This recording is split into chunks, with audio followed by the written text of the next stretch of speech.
En 1973, Sir Henry Benson, un associé de Coopers & Lybrand, crée l'organisation internationale privée l'IASC, International Accounting Standard Committee, qui regroupe 10 pays fondateurs. Ces 10 pays fondateurs sont l'Allemagne, l'Australie, le Canada, les États-Unis, la France, le Japon, le Mexique, les Pays-Bas, la Grande-Bretagne et l'Irlande.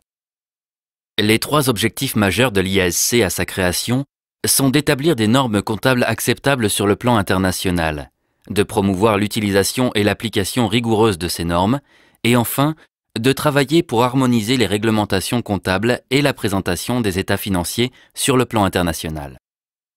Cette organisation internationale est, dès l'origine, marquée par une tradition comptable majoritairement anglo-saxonne, c'est-à-dire privilégiant le réalisme économique plus que les formalités juridiques. Après les scandales financiers du début des années 2000 en Europe et aux États-Unis, Enron, WorldCom et les pouvoirs publics cherchent à renforcer la confiance du public à travers des textes renforçant la sécurité financière. Dans ce contexte, l'Europe souhaite harmoniser les documents financiers de ses États membres. Elle choisit un référentiel comptable unique, les normes IFRS, International Financial Reporting Standards, reconnues sur le plan international.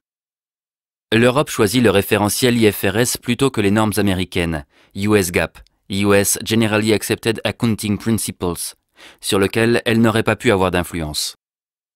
La communauté européenne rend donc obligatoire l'application des IFRS pour les comptes consolidés des sociétés cotées européennes, pour les exercices ouverts à compter du 1er janvier 2005.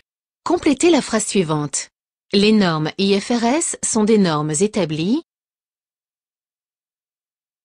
Bravo, vous avez trouvé la solution. Les normes IFRS sont une répercussion sur la comptabilité des entreprises. Ainsi, certaines entreprises doivent disposer de 2 comptabilités. Pour chacune des 2 comptabilités, sélectionnez le bon groupe de mots parmi ceux proposés.